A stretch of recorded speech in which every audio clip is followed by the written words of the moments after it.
This is WANI News with Andy Burcham. Time is 6:30, currently 59 degrees and cloudy skies in Auburn, Opelika, and Lee County.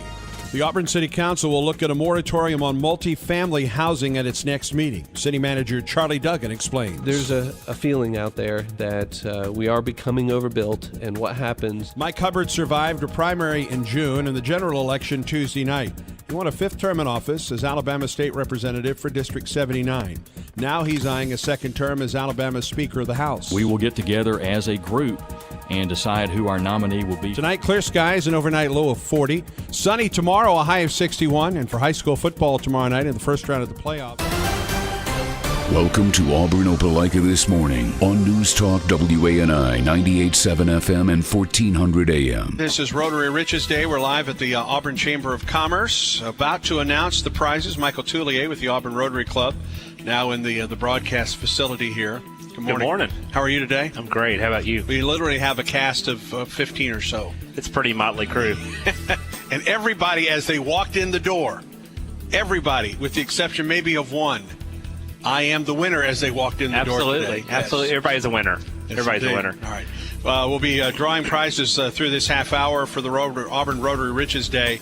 This is a fun event, and I know that a great deal of work goes into this by the Auburn Rotary Club. But the most important thing, Michael, is the money that is raised and the fact that that money stays in this community. Absolutely, Andy. We've given them, through our community grants program that we have every year, about $200,000 over the past 5 years. I would think from your time on the police force. Oh, yes, sir. Yes, sir. I had a time that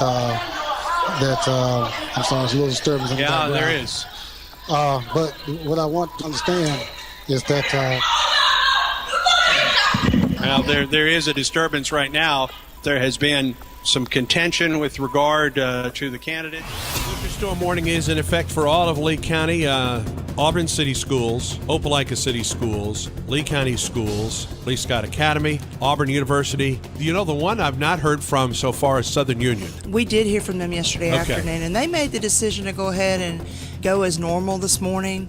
They may make other decisions later today. It's been one of those overnight, an all-nighter for you, huh? It has been 25 hours, but who's counting?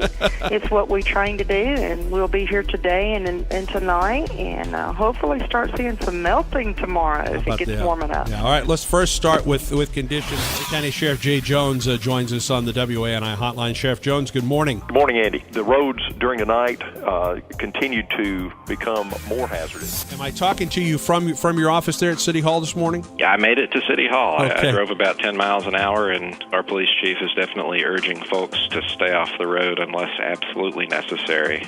There are some problem areas on Wire Road, on North Donahue, on the Loop, on Chuck Jordan, and EUD.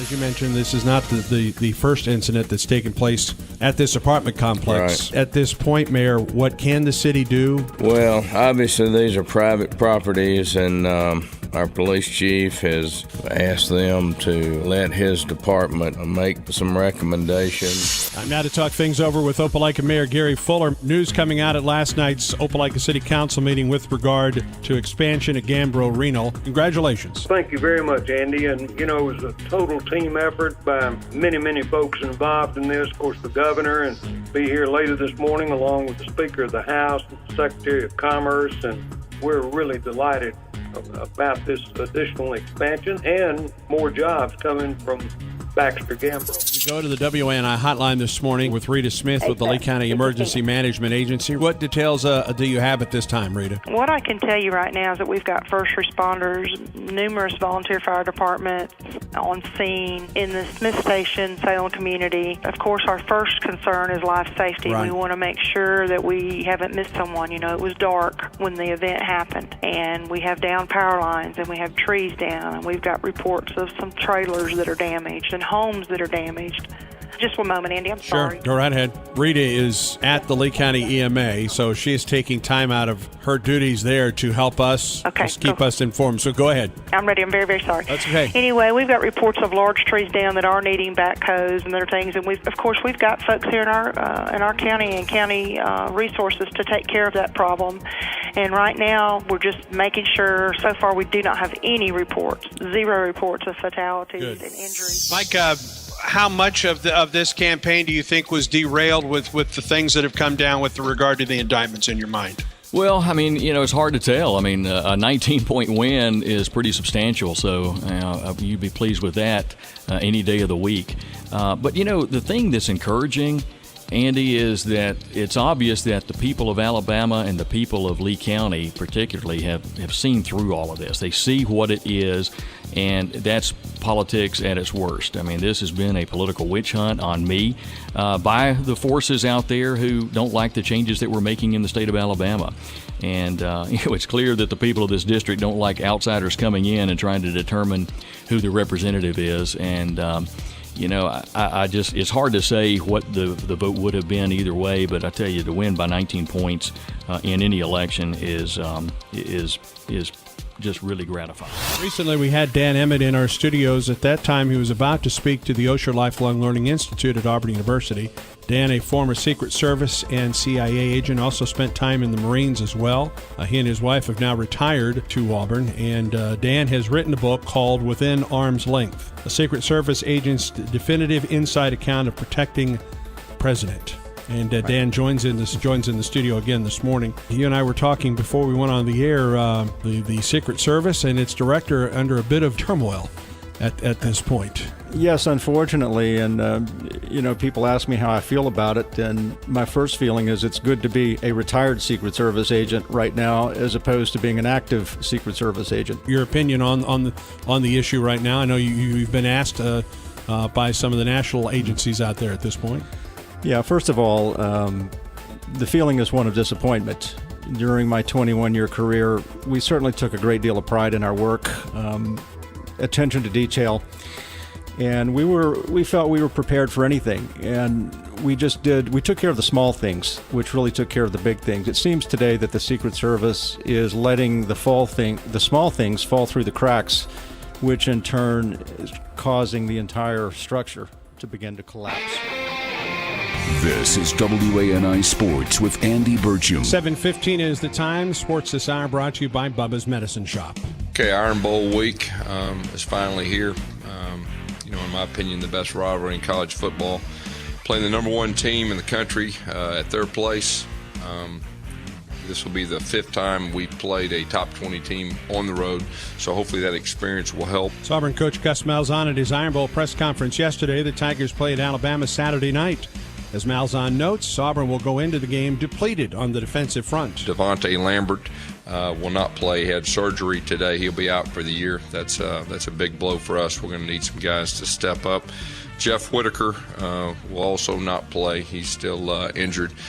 Everyone else we're expecting to play. Our guys are excited to play this game and looking forward to going to Tuscaloosa. One positive injury note is that junior wide receiver Duke Williams will return after missing the last two games. Alabama features a more high-powered offense this season, including record-setting wide receiver Amari Cooper. Auburn defensive back Robinson Thorese on the task of defending Cooper. We face a lot of great receivers like him. Obviously, he's the best receiver in the SEC in the country. Just playing defense, just being Auburn. Just slowing them down a bit. Yeah, it's pretty much obvious, when they move him around, they want him, to get the ball. So, we are aware. We still play our regular defense to it, no adjustments to wherever he is, because we got, something to stop almost everything that they have. Senior center Reese Dismukes gets to deal with the Iron Bowl not only in his hometown of Spanish Fort, Alabama, but his family as well. Well, I think this is the best rivalry in college football, and especially in my house, my brother had played at Alabama.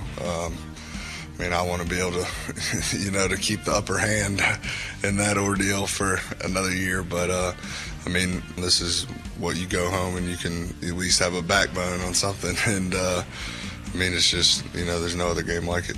Auburn and Alabama meet in Tuscaloosa Saturday night at 6:45. Auburn IMG Sports Network coverage begins at 4 with the Tiger Tailgate Show presented by Red Diamond, featuring Rod Bramlett, Stan White, Quentin Riggins, and your host Paul Ellen on Wings 94.3. W254AY Auburn. News Talk WANI, Opelika, Auburn, 98.7 FM and 1400 AM, a broadcast service of Auburn Network Incorporated.